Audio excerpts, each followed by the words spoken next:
Hi, everybody. Thanks so much for joining us today. My name is Julia Silberman. I am the Director of Corporate Engagement at CDP North America, and I am so excited to be here to talk to you all about corporate climate commitments and, really importantly, how companies are working to achieve them. I'm primarily going to hand it over to my incredible group of panelists here, so I will introduce them shortly. But first, I just wanted to talk a little bit about why do we care about this topic? Why targets? Why is this such a hot topic of conversation among so many different stakeholder groups? As you all know, we have seen just an incredible explosion of climate targets being set in the past few years. As of this morning, over 4,600 companies had committed to or set emissions reduction targets through the Science-Based Targets Initiative, which is a coalition of nonprofits that validate the targets are in line with climate science. Last year, when they did an assessment of companies that have made this commitment, over 1/3 of global market cap had been covered by this type of ambitious target. So CDP, for those of you who are not familiar, we are a global environmental nonprofit that runs the disclosure platform through which companies, cities, states, and regions measure and manage their environmental impacts and disclose on that information to investors and customers. So we're sort of at this intersection of all these different stakeholder groups, and there has been an alignment amongst all of them on the importance of setting ambitious emissions reductions goals. And that is because emissions reduction goals are a strategic tool for planning how your company is going to operate in a net zero or 1.5C aligned world. And so today I'm really excited to introduce our panel who will dig into this. What are the right targets? How are they working to achieve them? And help shed a little bit of light on why this has become such a important hallmark of corporate climate governance. So to introduce my panelists here, I'm thrilled to be joined by Lisa Newman-Wise, who is the Internal Sustainability Lead at Deloitte, Kristen Sieman, who is the Chief Sustainability Officer at General Motors down at the end, and then Allison Taylor, who is the Chief Sustainability Officer at ADM. And so to really get us started, I want to turn it over to all of you to introduce yourselves and your organizations. Can you talk a little bit about the targets that you have set for your organization and why you set those targets? So maybe we'll start with Lisa first.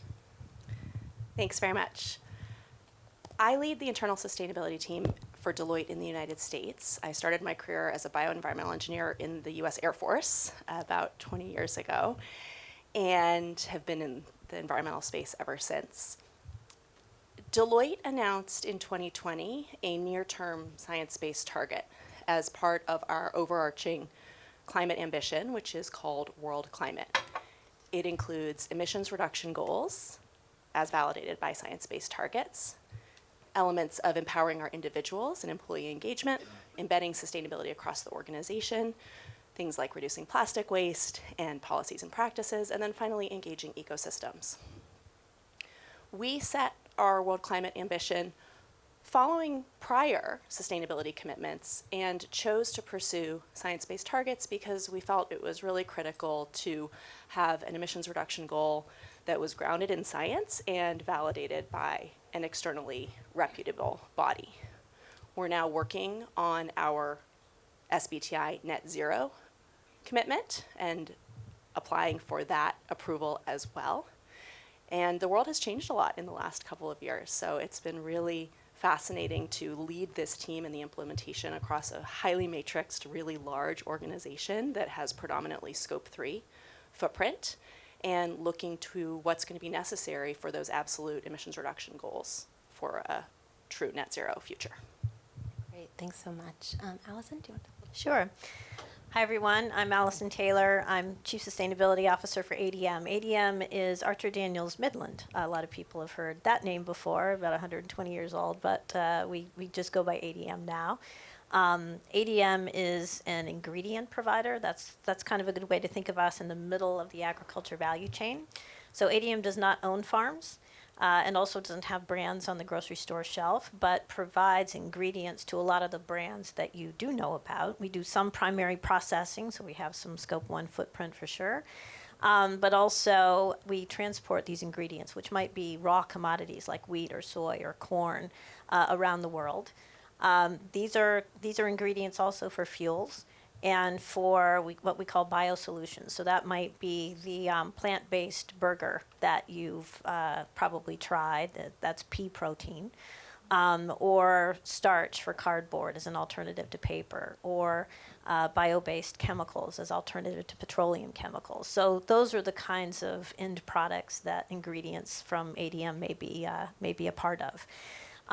We have been on a journey to put our goals into the public realm for quite some time, even before I came to the company. So we are on our second generation of sustainability goals. We have a program called Strive 35, and we put that in place in March of 2020. So that's our second generation. Think about that date and timing. We had been working on the second generation. We'd actually achieved our first generation of goals a couple of years early. And so we've been working on what to do next. We've been working with a science-based consultant. And then March 2020 happened. We started to see the world changing very rapidly. There was a lot of uncertainty, and we thought a lot about whether we should be putting these goals out at this time. Would we be seen as tone deaf, short-sighted, not paying attention to the really tragic things that were happening around us? And we decided not only were we ready, but we also wanted to put the signal that long-term planning is still crucially important. And we also wanted to tell our employees that we intend to be around for the long haul, and these very important sustainability goals are certainly a part of our core DNA.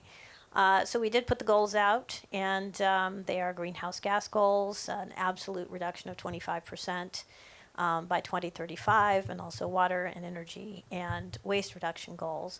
Our employees were very happy, and so were a lot of our stakeholders and customers who applauded us for signaling that long-range thinking, investors too, long-range thinking is still very important. The process for us, we have a board dedicated to sustainability, and we have a committee of that board dedicated to sustainability. And so we actually discussed in some detail the various scenarios and ways in which we were thinking about the goals. So the leadership of our company and the board of our company was very involved. At the second generation, the low-hanging fruit has already been harvested, and so we were really talking about some significant expenditures with our board and significant technology needs.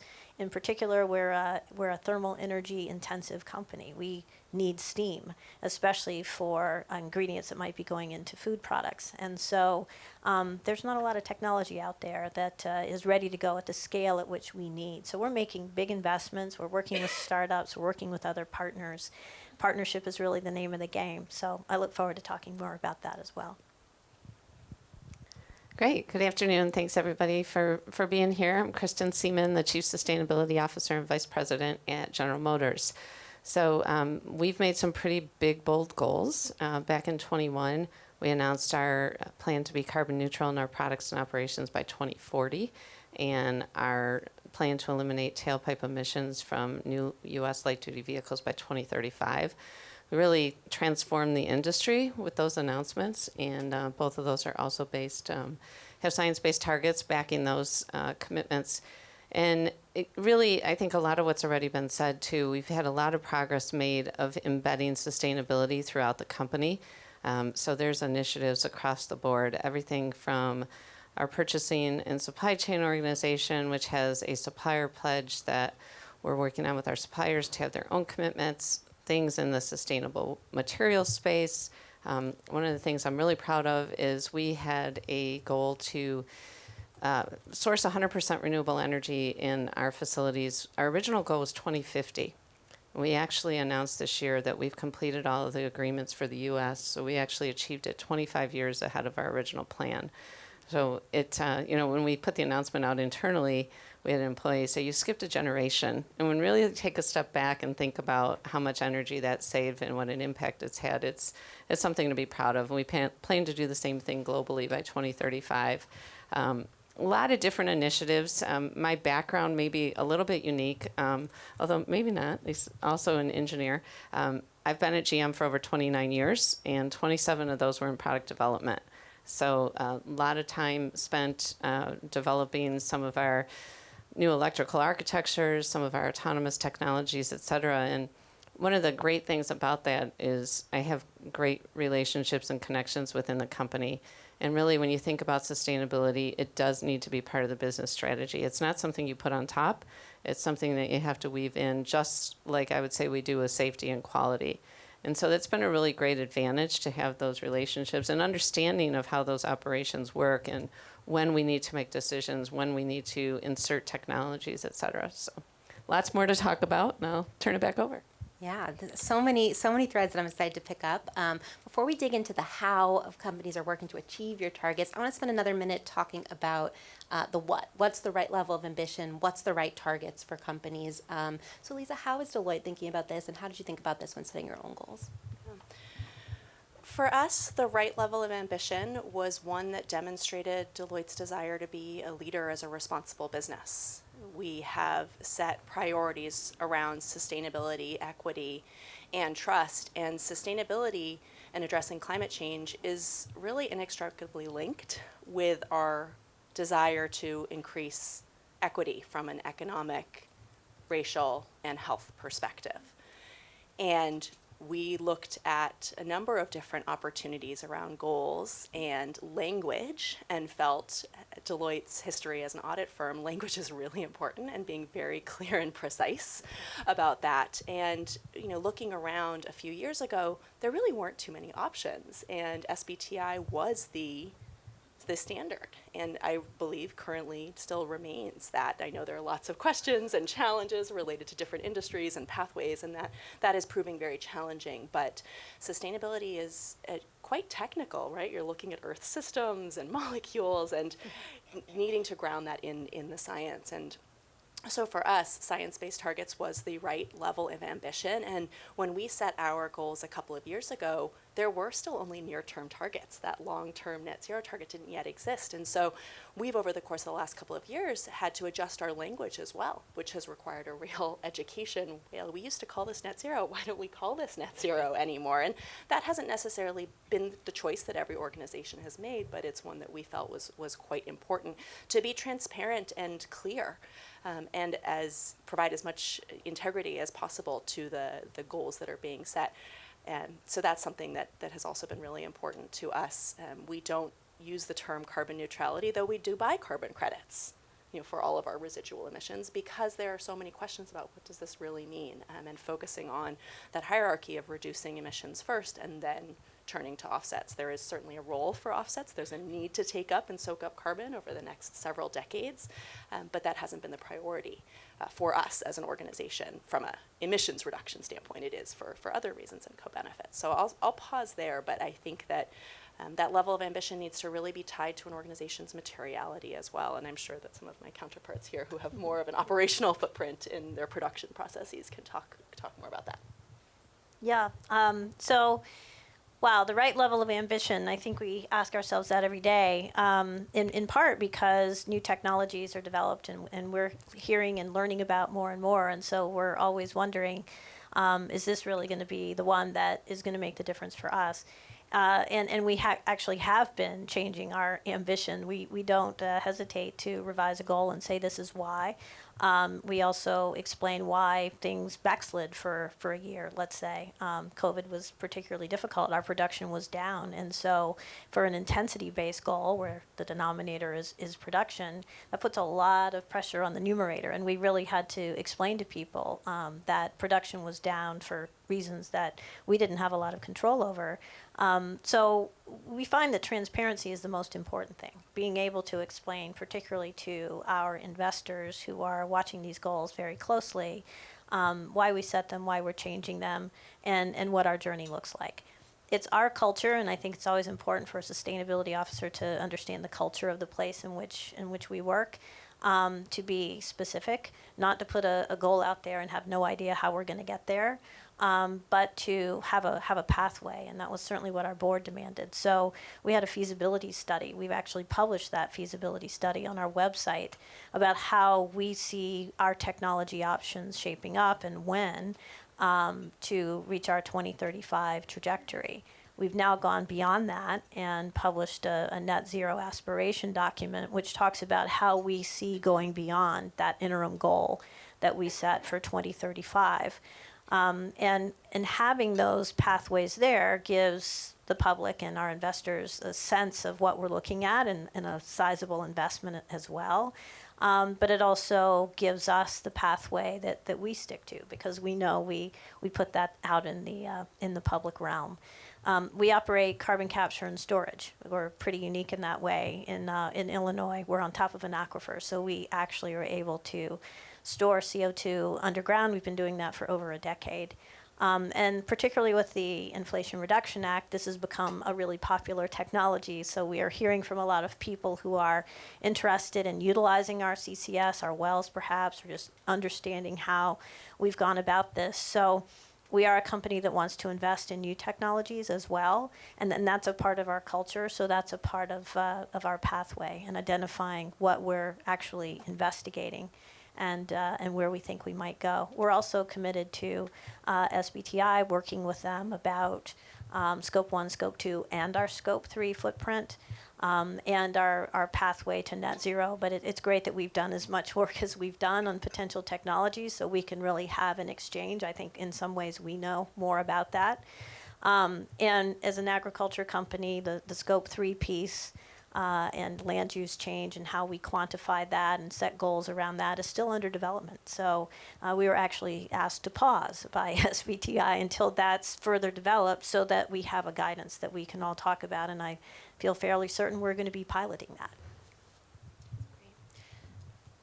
We were also asked to pause, which is a challenge. It's interesting sitting up here. I think a lot of the same messages and company cultures are very consistent here. As a company that's based on engineering and technology, very focused on goals that we can achieve and very specific goals. In fact, when we first set our ambitions in 21, actually we had a vision that was set in 2017 around zero crashes, zero emissions, and zero congestion. And when that first came out, I mean, it was oh my gosh, how do we ever get to zero, right? But what's the right number? And the great thing is it has really driven the decisions within the company on what we're going to do. And so when we announced that we had this aspiration for 2035 for all new U.S. light-duty vehicles to be zero emissions, it really was a transformation point in the industry. There was lots of competitors who had made different decisions, but when you really think about it, the only way to get to zero is to be fully electric. It also means that the grid needs to be decarbonized, which is why we had such a focus on renewable energy for our own operations so that we could accelerate that transition. So I think a lot of the same consistencies of setting goals. We also are not focused on credits. We think that's something we'll consider when we have to, but want to absolutely. If you look at our footprint, 85% of our carbon footprint is the customer usage of our vehicles. So our pathway to zero is no doubt through a transition to all electric. The next biggest piece is our supply chain, which is about 20%. Only less than 2% is Scope 1 and 2 in our company. So it's very, very small, although we have a large scale, so still important and still something that needs to be addressed with energy efficiency and everything else we can do. But we can't ignore that biggest piece of the pie. I appreciate in your answers here that we've already begun to talk about this challenge of the long time horizons of these goals and actions that we need to take now and in the future to be able to achieve them. So I'm wondering if Allison, you can sort of speak to that a little bit more. What can we do now, and what is ADM investing in for the future? Yeah. So one of the things we're doing now is working in the regenerative agriculture space. So as Kristen said, and you'll see this with a lot of companies' reports if you look at them, Scope 3 oftentimes dwarfs the Scope 1 and Scope 2 emissions of a company. And that's the case with ADM, and a big category for us is purchased goods and services. So that's the upstream part of our business. And as I said, we don't own farms. So we have to figure out a way to be influential to a largely unregulated supplier because farms have different regulations they comply with, but typically nothing around carbon. And so we are talking to farmers on a daily basis, and we've been doing this for a while. And the quantification of the carbon benefits is really coming to be, but not quite perfect yet. So we talk to farmers about using cover crops, meaning they're actually putting crops that they're not harvesting into the ground, sequestering carbon by doing that. We talk to them about no-till so that they're not disturbing the soils as much. We talk to them about lower inputs, fertilizers in particular, lowering those using green products and just more management than input, integrated pest management, water conservation. So we don't own farms, but we have a lot of information about efficiencies, about improved resilience, about improved yields. And improved yields obviously is important for our supply chain as well. So this is how we're starting to now see measurable impact. We're seeing our customers downstream, also part of our Scope 3 footprint, wanting to have these more sustainable or regenerative supply chains. They're forming their own goals around this. One of our customers, PepsiCo, just announced a big regenerative agriculture goal of their own, and then entered into a 7.5-year contract with us to buy those regenerative acres. And that's very unique to have a long-term contract like that. So that's part of what's happening now. Even though that stretches 7 years into the future, there'll be a certain cadence of a number of regenerative agriculture acres that we are delivering on an annual basis. That was a wake-up call to a lot of other customers. I think some wondering, will there be enough regenerative acres? And so there's a lot of companies wanting to work on this. With that signal from the entire agriculture value chain, we see a lot of movement, and we see a lot of farmers now saying, oh, there is something in this for me. And then long term, there are things like, how are we going to invest in technologies that take a long time to permit, to construct, and then flip the switch on and we finally see emissions reductions. So we have to be keeping our shareholders involved and aware that these are going to be significant capital expenditures, and talking to them about this and piloting some of these technologies. We're not even sure some of them will be effective, but we're willing to pilot them and try them out. Kristen, I think you have the same challenges in terms of timelines here. So can you talk a little bit what that looks like for you?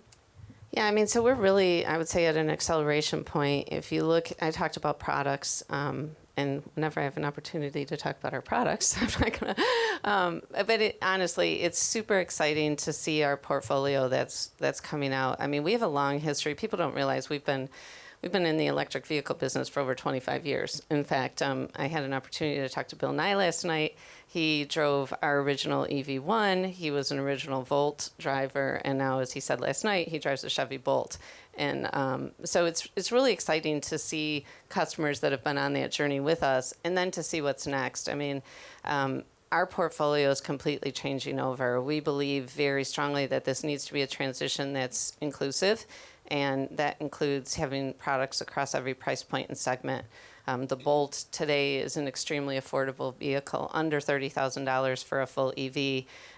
You look at what's coming, a Chevy Equinox, again, starting around 30 grand. Even the Lyriq, the Cadillac Lyriq, which is one of the, you read some of the articles and people describe it as the best luxury vehicle they've ever driven. Not the best EV luxury vehicle, but the best luxury vehicle. That starts at like around 60 grand.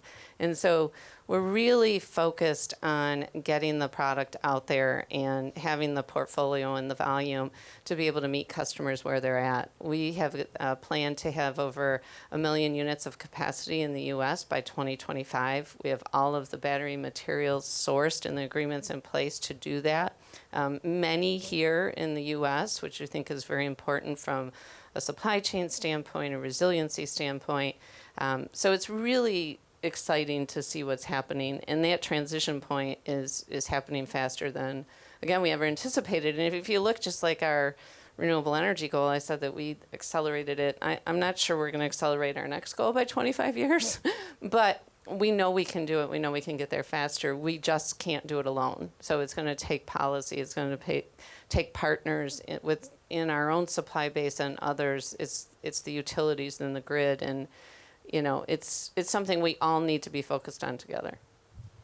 There's so many ways to cut and slice this issue since it's so complex, but both of you just spoke to some of the challenges around working with your suppliers, working across the value chain, and I know that there's some unique aspects to this work that require some education and capacity building. So I was wondering, Lisa, if you can speak a little bit from your perspective, working either with clients or with Deloitte's own supply chain, service providers. How are you working towards your goals with those groups, and what challenges has that presented? We have, like many organizations, begun to really intentionally engage our suppliers, many of whom are also our clients. So that presents really interesting opportunities for collaboration. We have chosen to try to be as simple and clear about our expectations as possible. There's really a range of what we see now as different organizations, as vendors or service providers in terms of reporting requirements, goals, and certainly I and my team don't want to spend more time on customized bespoke reporting when we could be focused on the items that are creating impact. So I'm really glad that we're using consistent language, referring to things like science-based targets, like CDP, like the climate group, RE100. I think that that's really important. We have a really unique example in terms of Deloitte's travel footprint. It has been our single largest source of emissions prior to the pandemic. And we need the airlines and air travel to be able to be with our clients and our teams for those moments that matter. And we also know that from a global equity and trade standpoint, air travel needs to continue. And we made the choice a couple of years ago to begin to invest in and execute transactions for a product called sustainable aviation fuel that is a lower emissions jet fuel. It's a biofuel, and over the course of its life cycle, it can reduce emissions by up to 85%. And we executed transactions with multiple large U.S. airlines, and some transactions have now been occurring around the globe for Deloitte. We're now looking at going upstream and looking at those multi-year agreements, which Allison said are so important to really increase demand and allow producers to generate that supply. The market is still very small, and there's a lot of policy and regulation that's needed. Fortunately, with the Inflation Reduction Act, we started to see some of those credits that will be really important from a production standpoint. But going back to your original question, Julia, there was a mutual opportunity here that required education really for leaders to understand why was it important for our organization to be making these investments in a jet fuel. We don't want to own the product, but it's a necessary first step in the transformation to low carbon aviation, and really helped signal and demonstrate to these vendors, again, also our clients, there's some mutual beneficence there, to make this shift towards lower carbon aviation. Deloitte overall as an organization is really helping clients along the journey across all sectors and industries, wherever they are in the maturity landscape, whether it's understanding evolution of reporting.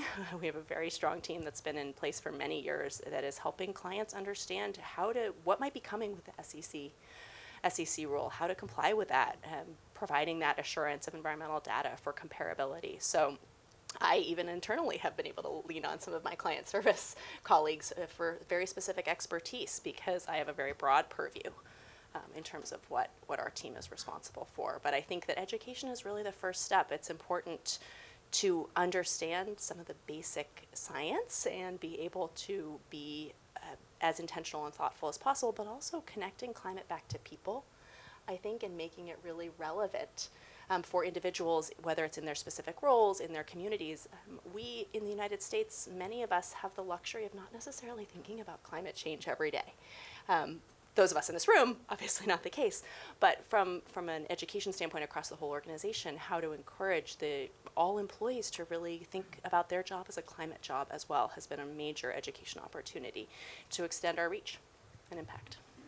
Yeah, I just want to comment 1 minute on the innovation piece, because I think what you said in Deloitte investing in SAF is so important. It's very similar to our approach on whether it be charging infrastructure or really the grid overall. We made, through our GM Ventures team, an investment in a company called Wind Catching Systems. And even internally, they're an offshore wind producer that, instead of having a single turbine, it's an array of turbines that uses about 80% less real estate of the ocean floor to be able to get much more energy, about 2 to 5 times more energy, as well as it can be placed farther out into the ocean, and so the line of sight issues and everything else.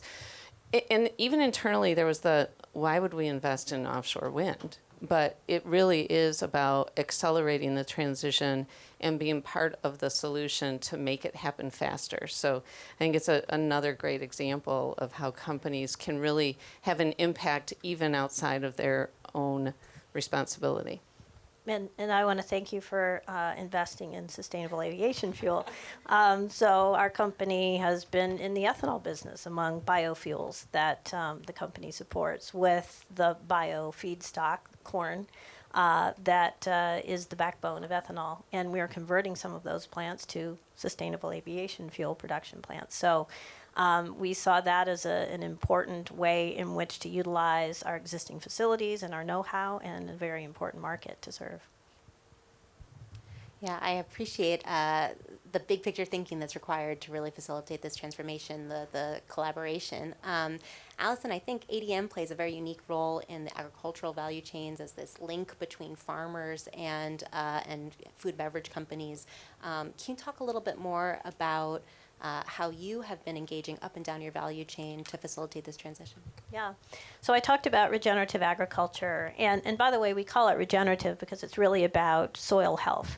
And so we're not just doing less harm, helping the farmers to be more efficient or have a lower footprint. That's terrific and important, but also to restore the health of soils, some of which have been depleted by years and years of agriculture inputs.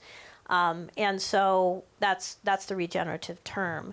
One of the commercial ways in which we engage them, and I talked about cover cropping and some of the education that we do, but it's actually paying them premiums for their product. So if they engage in these practices, and typically will be in a contract to do so, that means we're going to buy their product. It means we're going to buy the product at a premium price. And so we're showing them an important market signal. And it's also important that we're paying them for some of these transitions that actually cost them something. Farms typically operate on a very small margin. So it's important that we're putting those incentives out there, even though we can't tell a farmer how to farm or how to utilize their land. Downstream, we have a number of really large companies that are very, very sophisticated when it comes to sustainability in our customer base. They're competing with one another. But they also have data that we need. So they are processing our raw ingredients, and that's a part of our footprint, our Scope 3 footprint. So we're trying to figure out, and I think there's a lot of digital opportunity here, how we can quantify what happened to our ingredient that went into a processing plant that processed a lot of ingredients. And they're asking us the same types of questions about maybe the primary processing that we do along with other ingredients. So there's some real data challenges and calculation challenges. We can utilize modeling, but the more specific we can get, just like we're getting much more specific about measuring carbon sequestration on a farm, the better, and the more realistic picture we have of not only the emissions, but also the difference we can make through reductions. Well, I think this theme of data challenges and the need for data to move up and down the value chain is one that I hear a lot. And I know as a group of engineers, Kristen, this is probably top of mind for GM. Can you talk a little bit about how you guys are thinking about this challenge and engaging your suppliers to be part of the solution? Yeah, absolutely. So we are very data-driven, as you can imagine. And, I said engineers are trained to solve problems. And so we get this big problem in front of us. And first thing we want is a lot of data. The data itself is one piece of it. And I would say the other piece is really having that goal and understanding, what you're trying to get to, even maybe before it's made public, but to set something out and work with the company. And that's what we've been trying to drive through our supply base. We know that, as I said, our next biggest piece of our footprint is our supply chain, and it's anywhere from 20 to 25% of of what's left there. And as we talk to our supply base, we put a pledge out there last year, and we asked them to make their own commitments around setting a carbon neutral goal, and varies depending on what type of company they are, whether they're a raw material supplier or a purchased goods supplier or transportation, but really to drive that initiative even faster. But we know that they can't do it by themselves either. So we're working with them on things like renewable energy agreements or helping share best practices. We run a supplier council where they all come together and share best practices. We share ideas and help solve some of the challenges that they have internally. The other piece of that pledge is around the social aspect, and we've asked them to sign on to a company called EcoVadis that scores companies on their social and governance aspects. And the intent there is we've always had a great supplier code of conduct. We have a human rights policy, and we drive that through our supply base. But we can't go all the way down. I mean, it's really tough to know, as we've all learned through supply chain challenges recently, how you get to the tier 2s, tier 3s, tier 4s. And so this is really to get them to make sure that they're holding their own supply chains accountable. So we've asked them to make those commitments. And so far, we're proud. We've had well over 70% of our tier 1 suppliers who have agreed to those commitments, and so it's it helps. It involves reporting from a CDP standpoint, so we can take their data and aggregate it up and really get a good feeling of what our overall carbon footprint is. Well, I think that the scale of ambition here, I think, is clear, and the challenges are big. But we also have to deal with economic challenges, and both ones we're currently experiencing, but also over the life cycle of these goals. So it'd be great to hear from each of you. How has the sort of recent economic situation affected your trajectory towards these goals, and how do you think about this within the context of your long-term plans? I can start. I often talk within the company that sustainability is not something that we add on top. It's something that has to be weaved into the business strategy and be part of the business strategy. And when you really take a step back and you think about some of the things that we're trying to do, reducing energy saves money, reducing water saves money, reducing waste saves money. A renewable energy strategy, to be honest, has been a financial benefit based on how early we got in driving that supply out in the field. And so whether it's new materials that we're going to use that are more sustainable, whether it's the technologies and the partnerships that we're developing on recycling battery material, raw materials to put those back into the process so there's no waste, those are great business decisions. So they're not just about being good from a sustainability standpoint, it's good business. And we need to continue to drive the decisions and initiatives to be weaved into the business strategy. Yeah, I think those are great points about how to look at sustainability as an opportunity and to help educate a business that is always looking for business opportunity to understand that sustainability is not just a license to operate and keep up with everyone else and stay out of trouble. It's very much an opportunity, particularly if you can get there before anybody else with a new innovation. When I talked about SAF or sustainable aviation fuel, one of the things we have to do in order to convert the plants to be able to produce that is to create that sustainable supply chain or regenerative supply chain coming into that plant. And also decarbonize that plant, do some operational changes to that plant. So that's reducing our footprint, but at the same time, it's creating a commercial opportunity for us. At least that's the design. I find that when I am able to talk to our businesses, all of whom have embedded sustainability into their business plans, every single one of them, they're now very excited about, will this idea pass muster as a sustainable one? Sometimes they do, sometimes they don't. But it's such a great infusion of energy when we can talk about making a product better for the environment or have less impact on the environment or do something that nobody else has thought about doing with bio-based products. It could be an alternative to a petroleum-based product, a chemical, a packaging. We're not going to produce that package. We're not going to produce cardboard boxes out of starch, for instance, but we have the know-how, the bio-based monomers and know-how to partner with others in order to put those bio-based products into the marketplace. I think, despite the economy and all the signals that everyone's certainly carefully watching, I've never seen this company more energized and excited about sustainability as an opportunity, and they just want to go faster. So I'm seeing a lot of excitement about it. I have to reference a few notes because I have some numbers that I don't want to mess up. Investing in the innovation to achieve both near-term goals and long-term net zero goals, it's going to cost money when none of us should kid ourselves about that. And the time horizons, I think, are uncomfortable and unfamiliar. And that that's challenging to communicate, and it's not those decade-long decisions are newer. I feel really fortunate that Deloitte authored some eminence that has helped me make the case internally. So I didn't necessarily have to. So we published about a year ago a report called Turning Point, and it includes analysis by the Deloitte Economics Institute and actually looks at the cost of not taking action. And we all know that insufficient action is going to be really costly, and it could cost, what we discovered, the US $14.5 trillion over the next 50 years if we choose not to take action. And decarbonization would create prosperity and profitability, but it's going to take several decades. And so I've really referenced this report a lot internally, and we do with clients as well, that this is a moment in time, it has been for years, right? It's not like it's just 2023, where investing now will actually save us in the long run. And taking definitive action could deliver $3 trillion gain to the US economy over the next 50 years to 2070. So we're really looking at this as a 50-year time horizon.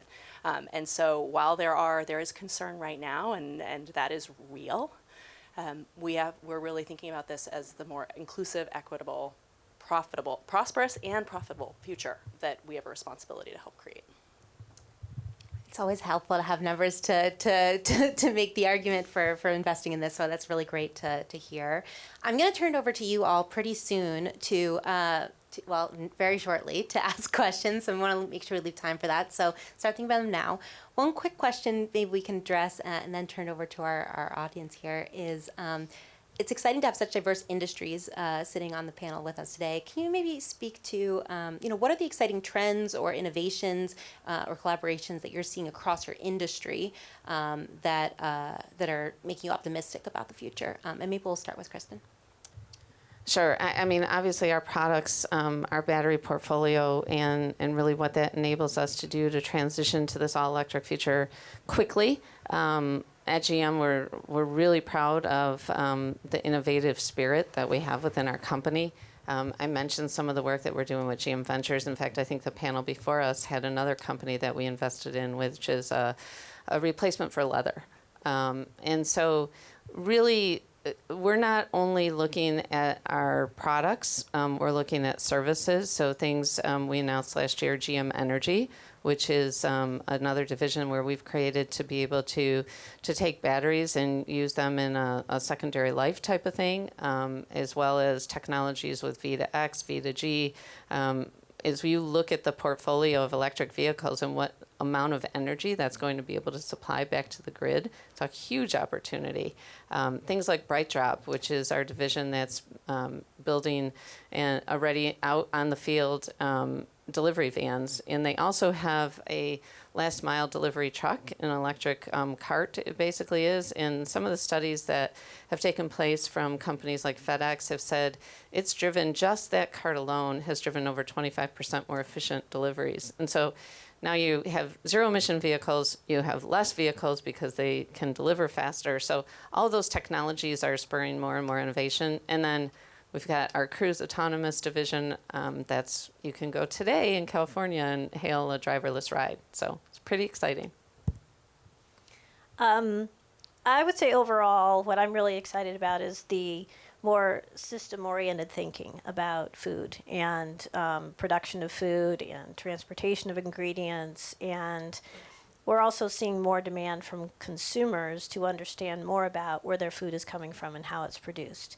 And I look forward to the day when it's as important to understand the health aspects of food as it is to understand the nature impacts of food. And that system thinking is what really drives a company like ours. It's sort of in the middle of that system to innovate and to have reason to innovate. We do need some consumer pull, so we need those customers saying to us, can you make this more sustainable? Can you change the credentials of this in some way? And that drives life cycle sort of thinking for our company. So it's not just about this is where we can get this wheat or this soy or this corn, but is this an area that has a biodiversity risk associated with it? And should we be sourcing from somewhere else? And is this a circular economy opportunity? So for instance, when we are breaking ground on a new facility in Illinois that is going to be creating animal feed from insect protein. That insect population is going to be eating some of the byproduct from other types of bioproducts, corn, that we're producing. So that's a circular economy example that we probably would not be thinking about 5 years ago. But as everyone's thinking more about systems and how can we put this product to use here and how can we innovate with this product that we used to think of as a plant, but it can actually be the basis of a plastic, alternative to plastic. There's endless possibility. Yeah, I'll add on to the systems framing because I think that's really what is so essential is working up and down the value chain in these essential systems that need to decarbonize, whether it's food and agriculture, transportation, buildings. We participate, and we're a founding member of an organization called the Sustainable Aviation Buyers Alliance, coming back to sustainable aviation fuel, modeled in the form of what is now known as CEBA, the Clean Energy Buyers Alliance, which was founded, I don't even know, a decade ago? Yeah. Maybe more. And I think we're going to start to see more of this because there are organizations that want to move more quickly in terms of signaling demand to a market and are then putting good pressure, I think, on suppliers and on regulators and on the organizations that set frameworks and provide guidance on measurement and reporting. And it's seeing all of those things come together and being willing to take that step out a little bit in front and be very transparent about it. We report on something, we reported on sustainable aviation fuel before the greenhouse gas protocol had guidance on it, but we said this is important so that organizations can see what it looks like to try to move more quickly and make it public and recognize that we have a long way to go in terms of the clarity on the reporting across the board, but it's going to be really necessary in order to demonstrate that investments are supporting and helping organizations achieve goals. So I look forward to seeing more alliances and consortia to help to move things more quickly. Well, with that, I'd like to open up to you. We have about 10 minutes or so for questions, so I'm going to ask you to keep your questions concise so we can get as many in as possible. Yes, right here in the front. With. Oh, sorry. Right there, yeah. Hello, good afternoon. My name is Ronaldo. I'm a third-year undergrad at MIT studying environmental engineering. Thank you so much for this wonderful talk. My question is one, but it kind of has two parts. I'll try to keep it brief as asked. So, what are the implications of becoming fully electric, for example? Like, a lot of times we enter like a grand phase of humanity through like science but then that also like leads to some negative consequences. Like, are we preparing for that, or are we just narrow-mindedly, like is there much talk on like how do we prepare for those repercussions of being fully electric? And for example, I really appreciated that GM is thinking about like the using batteries, but how advanced are we like in that sphere of circular economy? Like, are we tackling this sustainability problem sustainably? So. Yeah, so absolutely in the forefront of our consideration, both from, I would say, a life cycle analysis standpoint and what happens along the entire battery life cycle everywhere, from mining all the way to the end of life. I mentioned our GM Energy team. One of the things we found is our batteries are lasting longer than we anticipated, which is a great problem to have. But even when it's done of being full for automotive usage, there's still a lot of energy there that we want to make sure we take advantage of. And that's all being built in to our business units and our long-term strategy, as well as, as far as making sure that this doesn't leave communities behind. We talk a lot about affordable products and across every price point and segment. Our climate action plan includes focus on not only the products being available that meet everyone's needs, things like ride share, delivery trucks I mentioned, but charging infrastructure so that everyone has access to be able to charge. We've got a climate fund that's working with community organizations that are really focused on making sure this transition is inclusive. And so a lot of attention and focus on the question you're asking.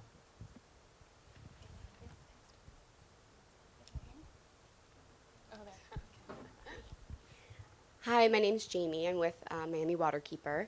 I actually have two questions, so I will say them really fast.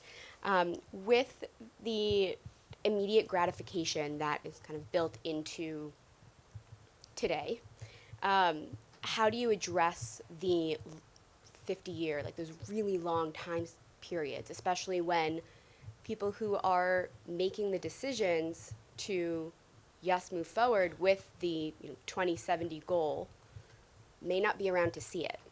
So how does that really play into the conversations? And then also, you're doing all these wonderful things internally with each of your companies, which we greatly appreciate. Do you partner with any local organizations where you are headquartered or where you have offices and a presence to, or the organizations who are addressing the impacts of past inaction? So, yeah. I'm happy to do a very quick answer.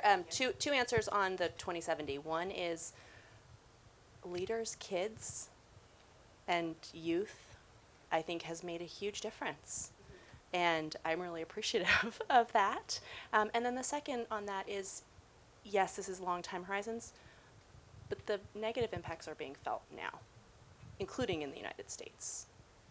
Heat stress is exacerbating health equity issues that are already in place, urban environments and lack of green space. So looking to those very specific, we're seeing this now, just imagine what's going to happen in even only 5 years. That's one. And then in terms of local communities, yes, contributions and relationships with both local level organizations. Deloitte has an impact day every year where we go out into the local community and work with nonprofit organizations, and that's really across the board, volunteerism. But we also have long-term relationships with national as well as local organizations across health equity and environmental and educational spaces. Yeah, I think great answer with respect to leaders and their kids. I hear that a lot. And in fact, a lot of them will talk about how their kids are talking to them about sustainability. But, everything that we put out there in writing stays out there. So I do not expect to be in my job 50 years from now. But I do know that what we are producing, what we are putting in writing will be there. And that we have trajectories and we have timelines that we've put in the public realm as well. And so I expect we'll be held to that, and we expect that when we put those kinds of things out there. I think with respect to local impact, yes, our foundation reports to me, so we do that for a reason, so that our sustainability long-term efforts can align with our philanthropy and they're supporting one another.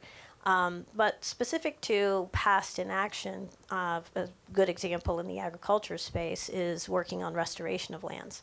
And replanting is really not an answer to deforestation, but it is something that we can certainly do in areas that have been suffering from deforestation or degraded lands for a variety of reasons.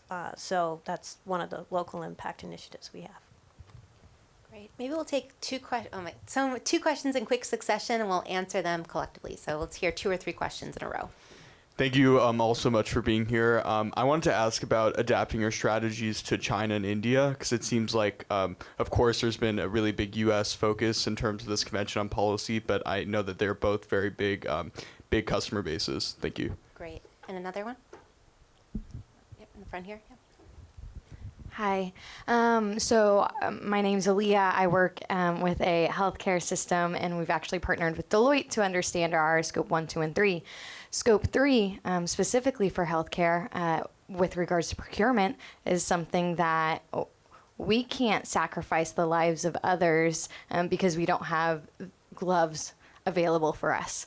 And so we need diversification of our supply chain, but we also need to be sensitive when we're pushing them towards this more environmentally focused area.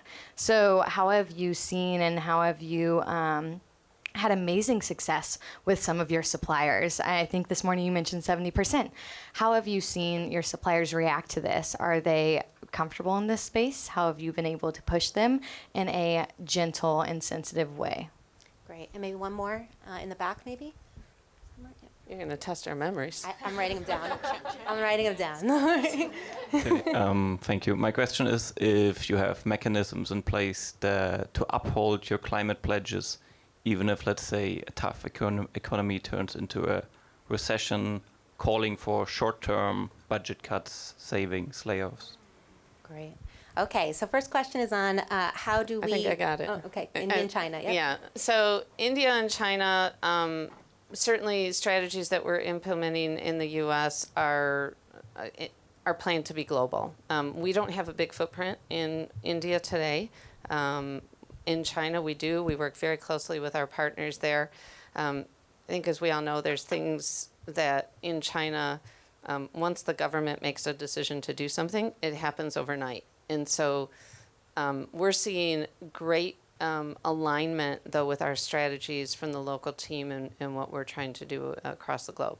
So that's that one. In regard to the supply base, I think a lot of it is showing them what's possible and helping to answer the questions, identifying partners that they can work with on things like renewable energy. Sometimes difficult for a small supplier to do it on their own, but pulling them together and showing the strategies. And most of the time they want to do it. It's just a matter of they don't know how. And so we're able to share resources and experience and knowledge there. And then from an economy standpoint, my response would be what I said earlier, is that sustainability cannot be an independent strategy. It can't be something that goes on top.